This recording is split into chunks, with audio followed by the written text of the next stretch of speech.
Ibu saudaraku sekalian yang saya cintai rahimakumullah, insyaallah pada kesempatan pagi hari ini kita akan membahas salah satu tulisan atau sering disebut sebagai risalah oleh karena tipis, hanya berisi beberapa kalimat sehingga dikatakan sebagai risalah, tulisan yang pendek yang ditulis oleh Syekh Muhammad ibn Abdul Wahhab. Latar belakang penulisan risalah ini yang berjudul Qawaidul Arba, 4 kaidah ini, latar belakangnya adalah di zaman beliau, dan sepertinya ini mirip-mirip ya dengan zaman kita juga, tidak beda jauh. Latar belakang beliau menulis Qawaidul Arba, 4 kaidah dalam memahami kesyirikan ini, oleh karena beliau melihat di zaman beliau banyak kaum muslimin Bapak Ibu, kaum muslimin merasa bahwa mereka ini sudah Islam dan sudah murni dalam tauhidnya, padahal tauhidnya itu masih kecampuran dengan kesyirikan. Itu yang beliau lihat pada masa itu. Karena adanya fenomena orang-orang ini menganggap kalau sudah bersyahadat la ilaha illallah, sudah lahir dalam keadaan Islam, sudah KTP-nya Islam, niku pun rampung sak kabeh, sehingga tidak sadar bahwa mereka ini terjerumus ke dalam dosa-dosa yang termasuk diantara dosa syirik. Sebelum masuk ke dalam pembahasan yang pertama, bahwa dosa syirik itu atau kesyirikan itu ada 2 model. Yang pertama syirkul akbar, yaitu syirik besar yang menyebabkan pelakunya jika tidak bertaubat itu akan dimasukkan ke dalam neraka. Bahkan kalau syirik besar itu kaidahnya inafiha, kekal di neraka. Dan syirkul akbar ini kaidahnya adalah dia atau seseorang itu beribadah kepada selain Allah Subhanahu wa ta'ala. Ini adalah syirkul akbar, seseorang mengibadai selain Allah Subhanahu wa ta'ala. Ini termasuk atau yang disebut dengan syirik besar atau syirkul akbar, yang kalau tidak bertaubat maka dimasukkan ke dalam neraka dan kekal di dalam neraka. Kemudian yang model kedua adalah syirkul asghar, syirik kecil. Nah, syirik kecil ini adalah dosa syirik yang pelakunya itu tidak dihukumi dengan kekal di neraka, akan tetapi hukumannya adalah amalannya itu rusak. Amalannya itu adalah amalan yang rusak. Seperti misalkan contoh dari syirik kecil adalah beribadah akan tetapi memiliki niat yang riya'an nas, yang ingin dilihat manusia, awil sum'ah, atau ingin didengar oleh manusia. Kemudian contoh syirik kecil adalah menggantungkan jimat, memakai jimat-jimat itu untuk tolak bala ya, pakai di goneng kalung atau digantung keneng omai atau tinggo ali-ali nganggo limo Bapak Ibu. Itu resiko kita terjerumus kalau kita memiliki niat. Sehingga kenapa disebut kalau dia memakai kalung atau apapun sebagai tolak bala itu dikatakan termasuk syirkul asghar, karena dia masih merasa bahwasanya yang menolak bala atau dia masih minta kepada Allah, akan tetapi dia memiliki keyakinan bahwa dengan perantaraan batu atau benda-benda tersebut itu bisa menolak. Nah,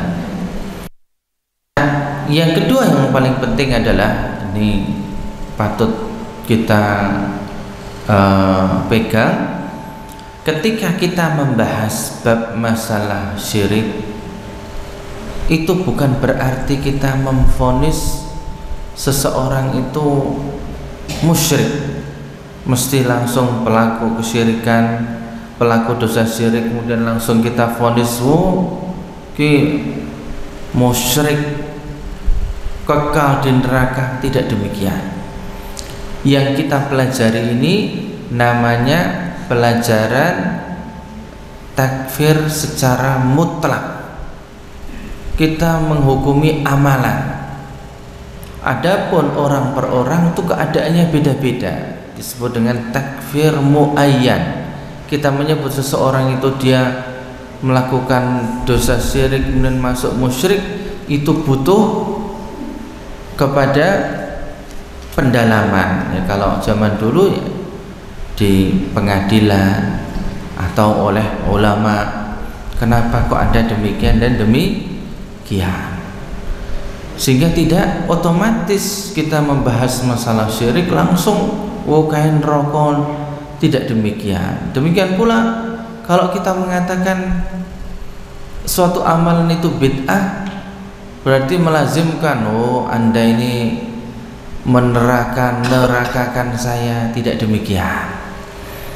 Maksudnya adalah kita mengatakan suatu amalan ini bid'ah sebagaimana Rasulullah SAW mengatakan wa iyyakum bimuhdatsatil umur, hati-hati dengan perkara-perkara yang baru. Oleh karena perkara yang baru itu adalah bid'ah, dan perkara yang bid'ah itu adalah ancamannya neraka. Ini sama dengan ketika Rasulullah SAW mengatakan wa iyyakum wal kadhiba, hati-hati oleh kalian bohong, goroh, ngapusi. Wa innal kadhiba, adapun bohong atau dusta itu yahdi ilal fujur, menyebabkan seseorang itu terjatuh ke dalam kejahatan. Wa innal fujura yahdi ilan nar, dan yang namanya al-fujur itu akan diancam neraka oleh Allah Subhanahu wa taala. Apakah berarti kita menuduh atau memvonis seorang sing ngapusi itu otomatis masuk neraka? Tidak demikian. Ada mungkin samar bagi dia bahwa ini bid'ah atau tidak, kemudian belum sampai ilmu kepada dia, atau memang ya keadaannya memang sudah uzur untuk terjerumus ke dalam hal demikian, sehingga butuh kepada ilmu untuk lepas dari syubhat-syubhat, baru kemudian itu pun yang menghukumi bukan kita. Nah, keadaan-keadaan seperti itu disebut dengan hadithul wa'id atau hadis ancaman. Jadi ini nggih namung ancaman-ancaman yang kita sampaikan. Hati-hati nek ngeten iki iso terjerumus ke dalam dosa syirik. Hati-hati nek ngene iki iso kejegelong ke dalam dosa bid'ah. Tapi tidak melazimkan pelakunya itu terus mesti mlebu neraka. Orang-orang kafir dulu, alladzi yang qatalahum Rasulullah SAW, yang Rasulullah SAW memerangi mereka. Muqirruna, mereka mengakui annallaha, bahwa Allah Subhanahu wa taala huwal khaliqur raziq. Orang-orang kafir Quraisy di zaman itu yang Rasulullah SAW memerangi mereka, baik aktif maupun bertahan, itu mereka mengakui bahwa Allah Subhanahu wa taala itu yang maha mencipta, atau Allah itu yang menciptakan mereka, dan Allah Subhanahu wa taala yang memberikan rezeki kepada mereka. Al-Muhyi Al-Mumit, yang memberikan kehidupan dan yang mematikan. Al-Mudammir Al-Jami'il Umur, dan yang mengatur seluruh perkara alam raya ini. Walam yudkhiluhum dzalika fil Islam, akan tetapi pengakuan mereka bahwa mereka yang mengakui Allah Subhanahu wa taala sebagai Al-Khaliq, Ar-Raziq, yang maha pencipta, yang maha pemberi rezeki, yang mudabbir, yang mengatur alam raya, itu belum memasukkan mereka ke dalam agama Islam. Wad dalilu, dan adapun dalilnya, qauluhu ta'ala, firman Allah Subhanahu wa ta'ala, qul, katakanlah, man yarzuqukum, kepada mereka orang-orang kafir, siapa yang memberikan rezeki kepada kalian, minas sama, dari atas langit, wal ard, dan dari bumi.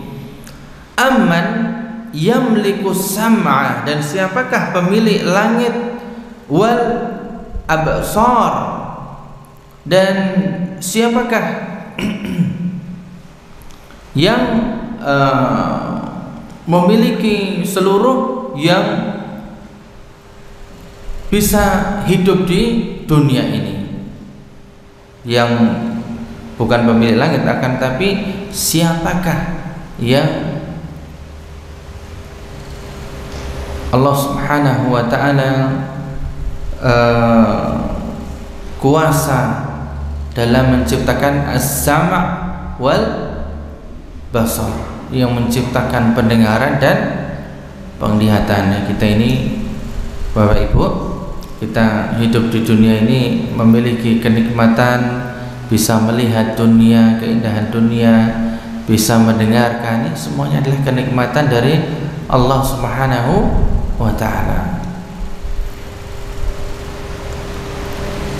Wa man yukhrijul hayya minal mayyit, dan barang siapa yang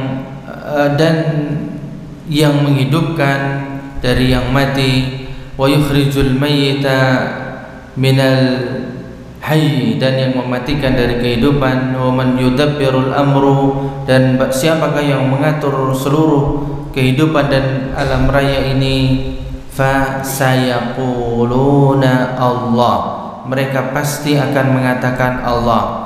Faqul, maka katakanlah, afala tattaqun, lantas kenapa mereka tidak bertakwa kepada Allah Subhanahu wa ta'ala. Dan ayat yang semodel ini, Bapak Ibu, itu ayatnya banyak.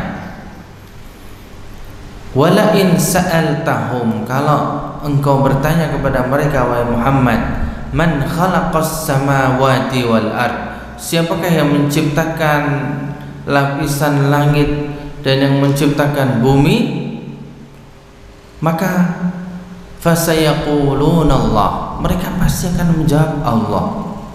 Siapa yang menjawab Allah ini? Orang apa, Bapak Ibu? Orang kafir, orang-orang kafir Quraisy. Itu mereka kalau ditanya, Mas, sing menciptakan Allah, sing menciptakan langit dan bumi niki sinten? Allah.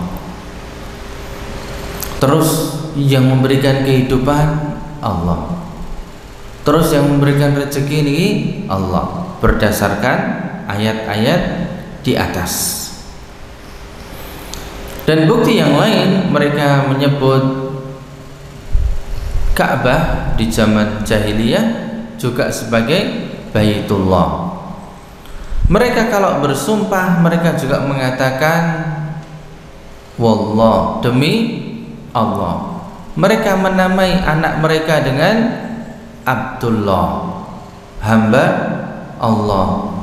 Tetapi sekedar meyakini bahwa yang menciptakan Allah, yang mengatur alam raya ini Allah, yang menghidupkan ini Allah, yang mematikan Allah, sekedar kepercayaan itu tok, itu belum memasukkan orangnya ke dalam agama Islam, belum. Dan itu sudah dikabarkan oleh Allah di dalam banyak ayat. Orang-orang Quraisy juga demikian.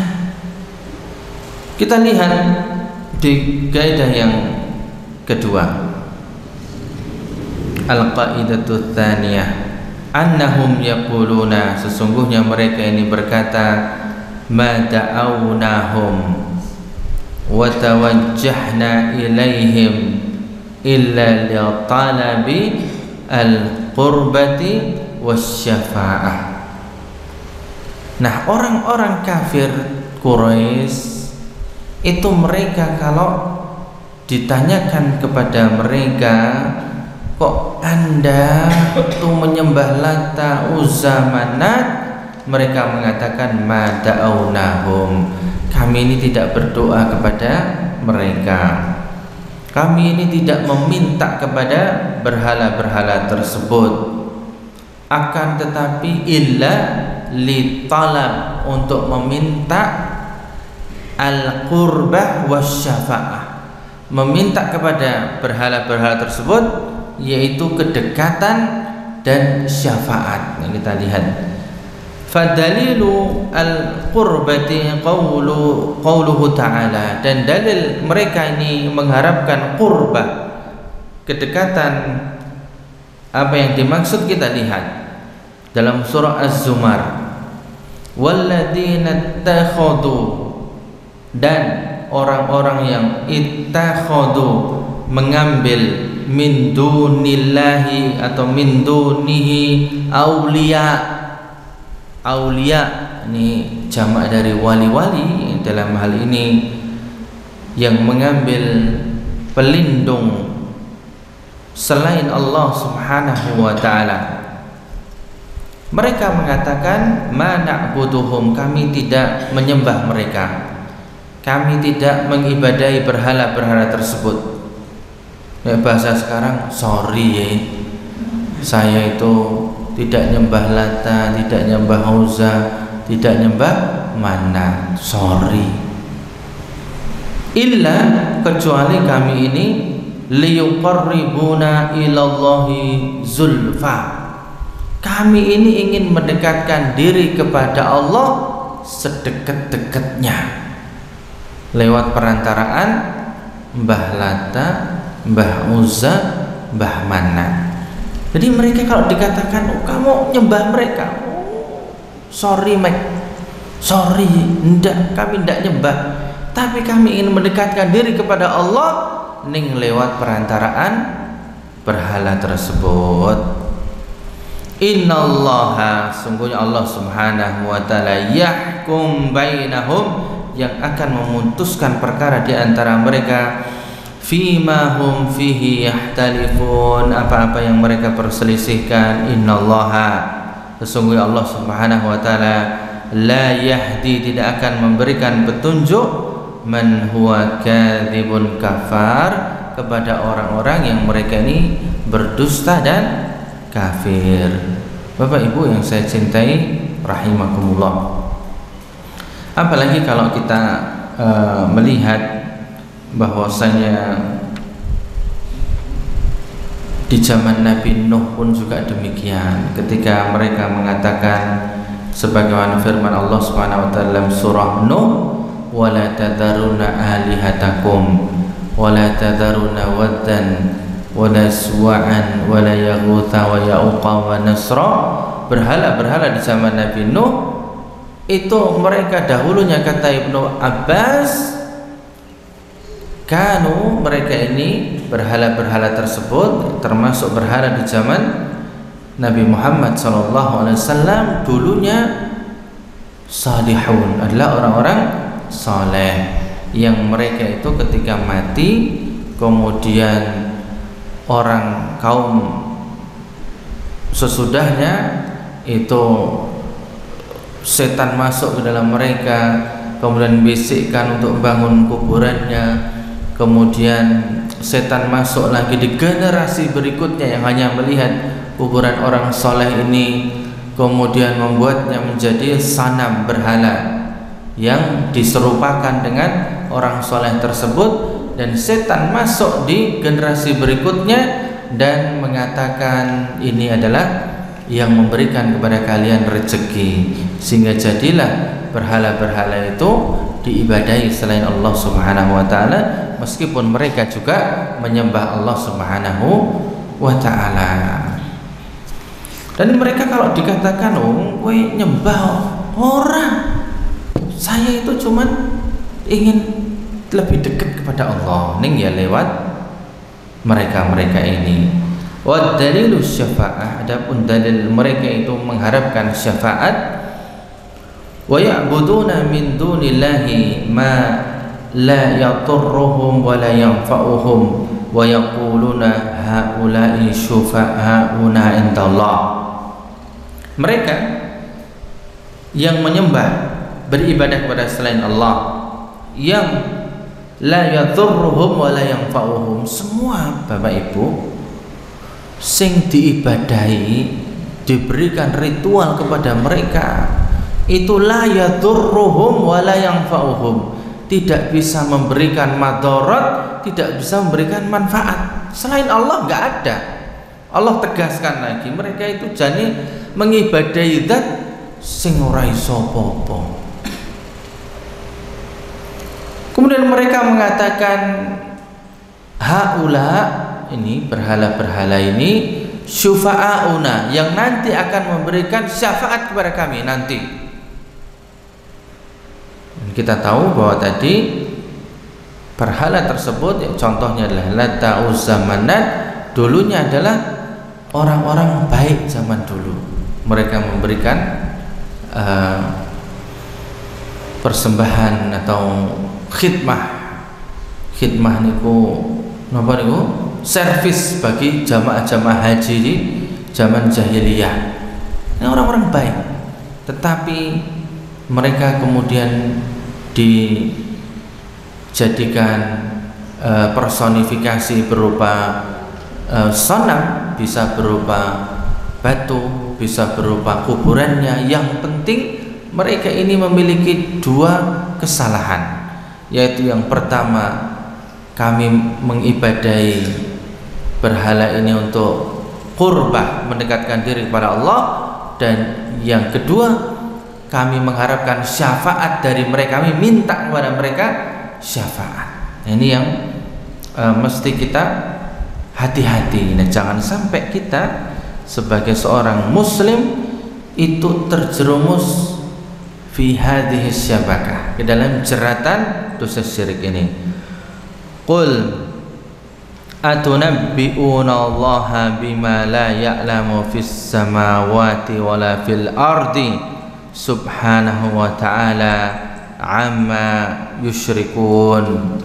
Katakanlah, bukankah Allah Subhanahu wa ta'ala itu sudah memberitahukan kepada mereka-mereka ini apa yang Allah ketahui tentang langit dan bumi. Subhanah, maha suci Allah, wa ta'ala, dengan ketinggiannya, amma yusyrikun, terhadap apa-apa yang mereka kerjakan dengan kesyirikan.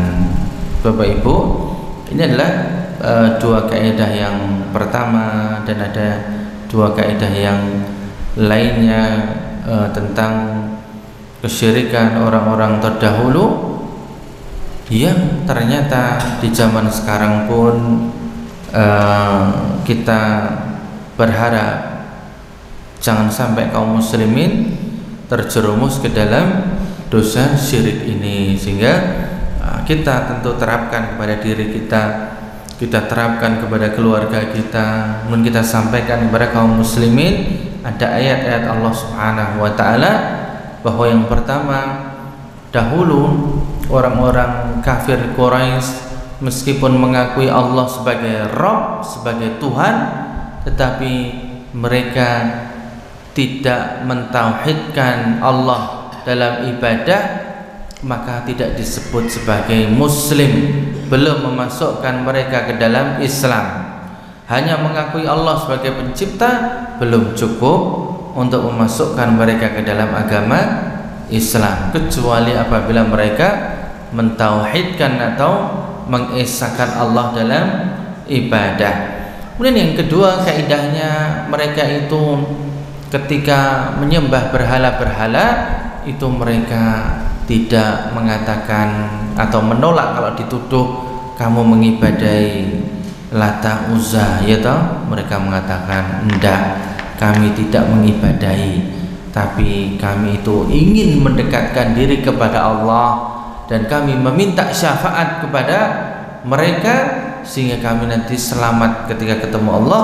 Dan ini adalah perkara kesyirikan yang dilakukan juga oleh orang-orang kafir Quraisy. Semoga kita semua, keluarga kita dan kaum muslimin terbebas dari tipu daya setan yang menjerumuskan kita ke dalam jerat-jerat kesyirikan. Demikian yang bisa saya sampaikan. Mohon maaf atas segala kekurangan.